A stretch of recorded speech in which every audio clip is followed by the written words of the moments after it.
Next step is proper water and fertilization. And let's start with watering.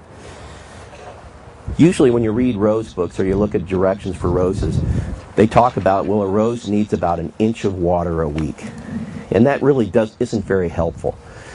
It's not only about how much the rose needs, it's how you water. In an area like this, you're going to have to, if it's not raining, you haven't got any serious rain, you're going to have to water at least once a week. And if the really hot weather, you may have to water more often. But it's not only about how often you water, it's that you water properly. Number one, you don't want to wet the foliage if you can avoid it. Wetting the foliage increases black spot and rust. So the ideal situation is to have a drip irrigation line around the base so that the water goes directly to the roots. When you water, you want to make sure that you water deeply. You want to get the water down to a depth of at least 12 to 18 inches. You want to encourage deep roots. The last thing you want is to have your roses being watered on the same system as your lawn system. That's bad for any plant. Your lawn is going to be watered to a depth of 6 to 8 inches. It's going to be watered who knows how often. You need a dedicated system to the roses.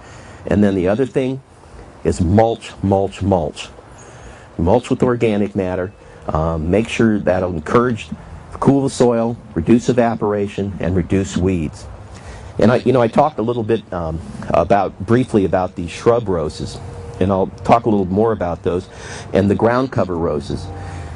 This is becoming a popular thing now with ground cover roses. Some of these shrubs are very vigorous, but they've got new varieties like this one here, which is raspberry blanket. And Jackson & Perkins has a blanket series of roses, and these are ground cover roses. They're spreading plants that can be used as ground covers. Now, I don't recommend that you go out and tear out your entire lawn and put in landscape ground cover roses. I suggest you go out and you do it with like 3 to 5 plants to start off with. And I recommend that you use a landscape fabric first. In other words, you plant through a landscape fabric. Do you have landscape fabric, Wally?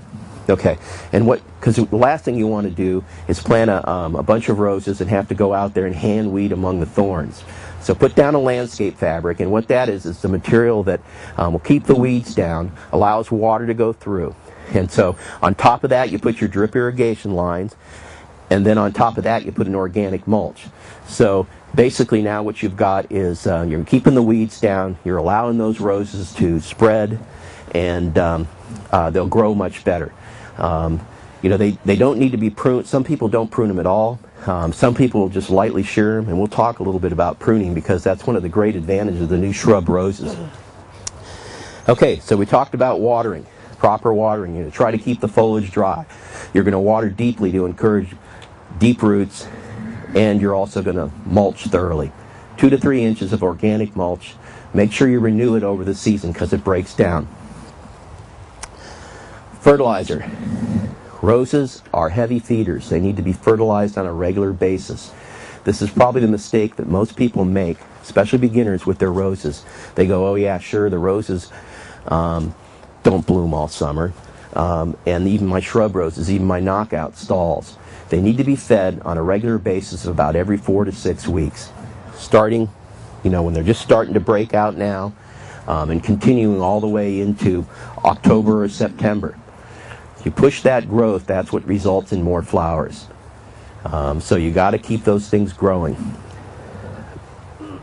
And the most important nutrient, of course, is nitrogen.